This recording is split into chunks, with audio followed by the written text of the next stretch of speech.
it's Nina. Hello and welcome again on our new channel. And in today's video, we're going to talk about how to make a private file on Android. So let's get started.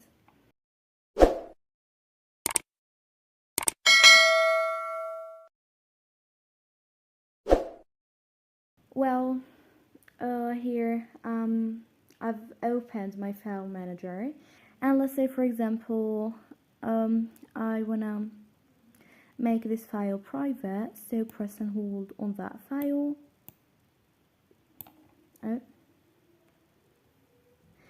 then tap on the three dots, and as you see here we have make private option, so tap on it. This will pop up and it says all files in this folder will be made private, so tap on make private, and like that this item is now private. Now to view them, then just tap on the three lines at the top left corner, and as you see here we have private files. Now enter your pattern, and here is the file, and this is it. Thanks for watching. See ya.